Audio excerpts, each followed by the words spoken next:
ಬಹಳ ಖುಷಿ ಆಗ್ತದೆ ಸರ್. ಆಕ್ಚುಲಿ ಬಹಳ 4 ಖುಷಿ ಇಯರ್ಸ್ ಆಗ್ತದೆ. ಆಯ್ತು ನಾನು ಸ್ಟಾಪ್ ಮಾಡ್ಬಿಟ್ಟು ಸ್ಟಡಿ. ಹ್ಮ್. ಅದು ಫಸ್ಟ್ ಟೈಮ್ ಅಲ್ಲಿ ಕೂಡ ನಾನು ಸ್ಕೂಲ್ ಡೇಸ್, ಕಾಲೇಜ್ ಡೇಸ್ ಅಲ್ಲಿ ಕೂಡ ನಾನು ಈ ತರ ನಾನು ಮೆಮೊರೈಸ್ ಮಾಡಿಲ್ಲ ನಾನು ಆಕ್ಚುಲಿ ಹೇಳ್ಬೇಕಂದ್ರೆ. Yes Seema madam, what concept is this? ಏನ್ ಕಾನ್ಸೆಪ್ಟ್ ಇದು? ಬ್ರಿಟಿಷ್ ಆಳ್ವಿಕೆಯ ಪರಿಣಾಮಗಳು ಸರ್ ಭಾರತದಲ್ಲಿ. ಓಕೆ, ಯಾವ ಕ್ಲಾಸ್ ಇದು? ಯಾವ ಕ್ಲಾಸ್ ಇದು? 10th ತಗೊಂಡಿನಿ ಸರ್. ನಮ್ಗೆ ಟ್ರಾವೆಲ್ ಮಾಡ್ತಾ ಇದೀನಿ, ಬುಕ್ಸ್ ಅಷ್ಟ ನನಗೆ ಸ್ಪೆಸಿಫಿಕ್ ಆಗಿ ಸಿಗ್ಲಿಲ್ಲ. ಯಾವ್ದು ಅವೈಲೇಬಲ್ ಇದೆ ಅದನ್ನ. ಯಾವ ಎಕ್ಸಾಮ್ ಕ್ರ್ಯಾಕ್ ಮಾಡ್ಬೋದು? ಏನಕ್ಕೆ ಸೇರೋದು ಕೋರ್ಸ್ ನೀವು? ಸರ್, ಸೆಂಟ್ರಲ್ ಗವರ್ಮೆಂಟ್ ಅಲ್ಲಿ ಯಾವ್ದಾದ್ರು ಕ್ರ್ಯಾಕ್ ಮಾಡ್ಬೇಕನ್ನೋದು ನನ್ನ ಟ್ರೈ ಅಂದ್ರೆ ಸೆಂಟ್ರಲ್ ಕಾಂಪಿಟೇಟಿವ್ ಎಕ್ಸಾಮ್ ಪ್ರಿಪೇರ್ ಆಗ್ತಾ ಇದ್ದೀವಿ. ಓಕೆ, ಎಸ್ ಮೇಡಮ್, ಸ್ಟಾರ್ಟ್ ಮಾಡಿ, ಹೇಳಿ. ಬ್ರಿಟಿಷ್ ಆಳ್ವಿಕೆಯ ಪರಿಣಾಮಗಳು ಭಾರತದಲ್ಲಿ. ಈಸ್ಟ್ ಇಂಡಿಯಾ ಕಂಪನಿಯು ತನ್ನ ಹಿತಾಸಕ್ತಿಗೋಸ್ಕರ ತನ್ನ ವಾಣಿಜ್ಯ ಉದ್ಯಮವನ್ನು ಪ್ರಗತಿಗಾಗಿ ಭಾರತವನ್ನು ಯಾವ ರೀತಿ ಉಪಯೋಗಿಸಿಕೊಂಡಿದೆ ಅಂತಂದ್ರೆ, ಭಾರತದಲ್ಲಿ ಇರ್ತಕ್ಕಂಥ ರಾಜಮನೆತನಗಳು ಒಡೆದಾಳುವ ನೀತಿಯನ್ನ ಬಳಸಿಕೊಂಡು ತಮ್ಮ ಹಿತಾಸಕ್ತಿಗಳನ್ನು ಬಳಸಿಕೊಳ್ಳಲು ಯುದ್ಧ ಮತ್ತು ಸಂಧಾನ ಪ್ರಕ್ರಿಯೆಗಳನ್ನು ಬಳಸಿಕೊಂಡು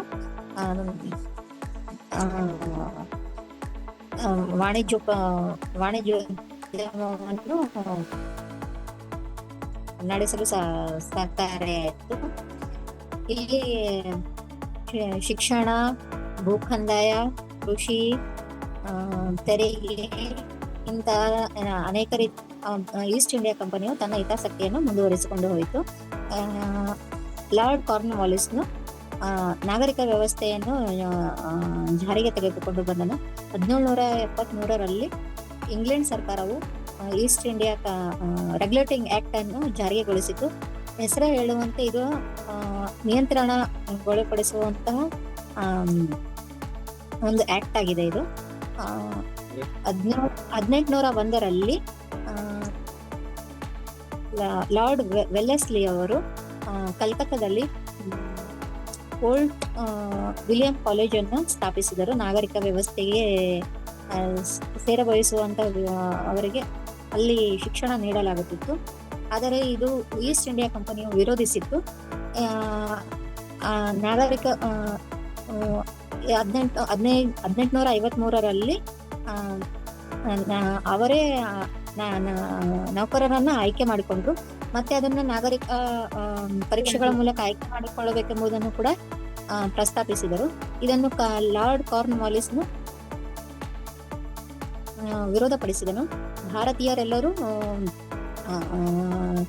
ಅಂದ್ರೆ ಕೆಳಮಟ್ಟದಲ್ಲಿ ಇರುವಂತಹ ಮನಸ್ಥಿತಿಯವರನ್ನು ಅಂತ ಒಂದು ವಿಚಾರದಲ್ಲಿ ಹೇಳಿರ್ತಾರೆ. ಹಾಗಾಗಿ ಭಾರತೀಯರನ್ನು ಕೆಳವರ್ಗದ ಉದ್ಯೋಗಗಳಿಗೆ ಮಾತ್ರ ಮೀಸಲಾಗಿಟ್ಟು ಅವರಿಗೆ ಆ ತರದ ಉದ್ಯೋಗಗಳನ್ನ ನೀಡುತ್ತಾ ಇದ್ದರು. ಆಮೇಲೆ 1764ರಲ್ಲಿ ಬಕ್ಸಾರ್ ಕದನದ ನಂತರ 1864 ನಂತರ ಇಯರ್ ಮಿಸ್ಸಿಂಗ್ ಆಗ್ತದೆ. ಬಕ್ಸಾರ್ ಕದನ 1764ರ ಬಕ್ಸಾರ್ ಕದನದ ನಂತರ ಮುಘಲ್ ಚಕ್ರವರ್ತಿಯ 2ನೇ ಶಾ ಆಲಂನು ದಿವಾನಿ ಹಕ್ಕೆಂಬ ಭೂಕಂದಾಯ ಹಕ್ಕನ್ನ ಬ್ರಿಟಿಷರಿಗೆ ಒಪ್ಪಿಸಿದರು. ಇದರಿಂದ ಅವರು ಮತ್ತೆ ನ್ಯಾಯಾಂಗ ವ್ಯವಸ್ಥೆಯನ್ನು ಕೂಡ ಜಾರಿಗೊಳಿಸಬೇಕೆಂಬ ಒಂದು ವಿಚಾರ ಮನಸ್ಥಿತಿಯನ್ನು ಬೆಳೆಸ್ಕೊಳ್ತಾರೆ. ಆಮೇಲೆ 1803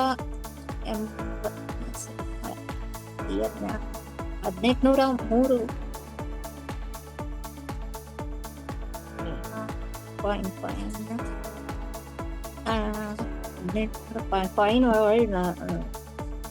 ಇಮೇಜಸ್ ನೆನಪಾಗ್ತಲ್ಲ, ಬಟ್ ಲಾರ್ಡ್ ಹೆಸ್ಟಿಂಗ್ ಅವರು 2 ರೂಪದ ನ್ಯಾಯಾಂಗ ವ್ಯವಸ್ಥೆಯನ್ನು ಜಾರಿಗೆಗೊಳಿಸಬೇಕಾಗಿ 2 ನ್ಯಾಯಾಲಯಗಳನ್ನು ಸ್ಥಾಪಿಸಿದರು. ಒಂದು ದಿವಾನ್ ಅದಾಲತ್, ಇನ್ನೊಂದು 2 ನಿಜಾಮತ್ ಅದಾಲತ್ ಅನ್ನ ಸ್ಥಾಪಿಸಿದರು. ಇದರಲ್ಲಿ ಹಿಂದೂಗಳಿಗೆ ಹಿಂದೂ ಶಾಸ್ತ್ರಗಳ ಪ್ರಕಾರ, ಮುಸ್ಲಿಮರಿಗೆ ಶರಿಯತ್ ಕಾನೂನುಗಳ ಪ್ರಕಾರ ನ್ಯಾಯವನ್ನು ಒದಗಿಸಲಾಗುತ್ತಿತ್ತು. ಜೊತೆಗೆ ಏನಂತಂದ್ರೆ ಬೇರೆ ಪ್ರಕರಣಗಳಿಗೆ ಇಸ್ಲಾಂ ಕಾನೂನುಗಳ ಪ್ರಕಾರ ನ್ಯಾಯವನ್ನು ಒದಗಿಸಲಾಗುತ್ತಿತ್ತು. ಬ್ರಿಟಿಷ್ ಕಾನೂನುಗಳ ವ್ಯವಸ್ಥೆಯಲ್ಲಿ ಕೆಲವು ಕಾನೂನುಗಳನ್ನ ಬದಲಾವಣೆ ಮಾಡುವುದರ ಮೂಲಕ ಕಾನೂನುಗಳು ಬದಲಾದವು. ಅಲ್ಲಿ ಕಾಜಿಗಳು ನ್ಯಾಯವನ್ನು ಕೊಡುತ್ತಿದ್ದರಾದರೂ ಕೂಡ ಮೇಲ್ವಿಚಾರಣೆಯನ್ನು ಯುರೋಪಿಯನ್ನರೇ ನೋಡಿಕೊಳ್ಳಬೇಕಾಗುತ್ತೆ. Fantastic. On dot. Super. Big round of applause. 2 pages. Amazing. ಹೇಳಿ ಮೇಡಮ್, ಹೆಂಗ್ ಅನ್ಸ್ತಾ ಇದೆ ಈಗ? 2 ಪೇಜ್ ಮೆಮೊರೈಸ್ ಮಾಡಿದ್ರೆ ಸರ್, ಅದು ಲಾಸ್ಟ್ ಮಿನಿಟ್ ಡೇಟ್ಸ್ ಎಲ್ಲ ಹೇಳಿದ್ರೆ ಪಕ್ಕಾ ಇತ್ತು ಎಲ್ಲ. ಏನ್ ಅನ್ಸ್ತಾ ಇದೆ? ಬಹಳ ಖುಷಿ ಆಗ್ತದೆ ಸರ್. ಆಕ್ಚುಲಿ 4 ಇಯರ್ಸ್ ಆಯ್ತು ಸ್ಟಾಪ್ ಮಾಡ್ಬಿಟ್ಟು ಸ್ಟಡಿ. ಅದು ಫಸ್ಟ್ ಟೈಮ್ ಅಲ್ಲಿ ಕೂಡ ನಾನು ಸ್ಕೂಲ್ ಡೇಸ್, ಕಾಲೇಜ್ ಡೇಸ್ ಅಲ್ಲಿ ಕೂಡ ನಾನು ಈ ತರ ನಾನು ಮೆಮೊರೈಸ್ ಮಾಡಿಲ್ಲ. ನಾನು ಆಕ್ಚುಲಿ ಹೇಳ್ಬೇಕಂದ್ರೆ ಈಗ ಒಂದು ಅದು ಇಲ್ಲ ಸರ್, ಇದು ಈ ವೇ ಹೇಳ್ಕೊಟ್ಟಿಲ್ಲ. Very good. ಏನ್ ಅನ್ಸ್ತಾ ಇದೆ ಮೇಡಮ್? ಈಗ ಸೆಂಟ್ರಲ್ ಎಕ್ಸಾಮ್ ತಗೊಂಡು ಕ್ರ್ಯಾಕ್ ಮಾಡಬಹುದು ಅನ್ನೋ ಧೈರ್ಯ ಬಂತಾ? Yes sir. Fantastic. Great job sir. ನಂಗೆ ಇನ್ನೂ ಒಂಚೂರು ಡೌಟ್ ಕೂಡ ಇದೆ ಸರ್. ಹೇಳಿ ಹೇಳಿ ಹೇಳಿ.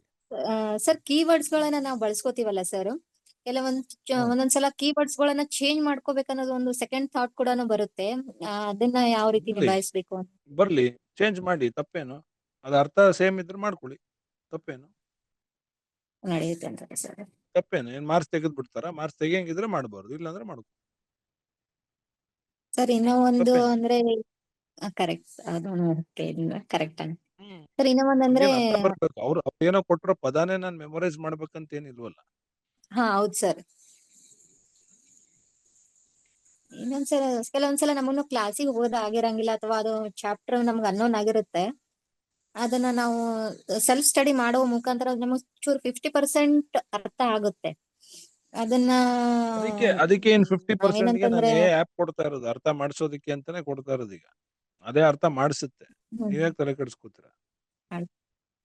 ಅರ್ಥ ಮಾಡಿಸೋದ್ರಿಂದ ಮೆಮೊರೈಸ್ ಮಾಡಿಸೋವರೆಗೂ ನಮ್ಗೆ ಆಪ್ ಕೆಲಸ. ನೀವ್ಯಾಕೆ ತಲೆ ಕೆಡಿಸ್ಕೊ?